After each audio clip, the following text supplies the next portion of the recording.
మామిడికాయని ఇట్లా నిలువుగా ముక్కలు కోసుకొని ముందు కాయలు కోసుకున్న తర్వాత శుభ్రంగా కడిగి తుడిచేసుకొని పీల్ చేసుకొని ఇలా నిలువుగా చీరుకున్న తర్వాత దీనిలో సాల్ట్, రాక్ సాల్ట్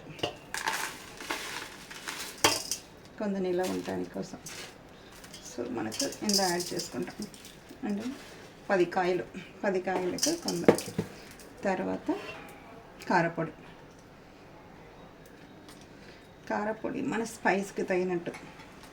మనందరూ కొంత గుంటూరు కృష్ణా డిస్ట్రిక్ట్ కాబట్టి కొంత ఎక్కువ స్పైస్ తింటాం కాబట్టి కొద్దిగా స్పైస్ ఎక్కువ యాడ్ చేసుకుంటాం. యాడ్ చేసుకుని దానిలోనే బెల్లం, ఇందాక తురిగి పెట్టుకున్న బెల్లాన్ని కూడా యాడ్ చేసుకొని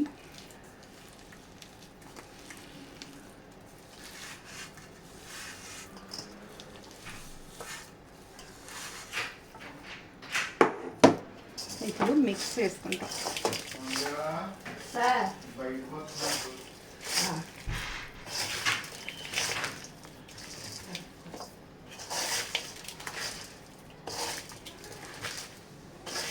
మిక్సింగ్ ఇది కొంత బెల్లం దీనికి ముక్కలకు పట్టేదాకా, సాల్ట్ దీనిలోనే కరిగిపోయేదాకా అన్ని వైపులా కలిపేసుకొని దీన్ని ఒక 2 రోజులు ఎండలో ఎండిపోయేదాకా పెట్టేసుకుంటే ఓ జార్లో పెట్టేసుకోవచ్చు.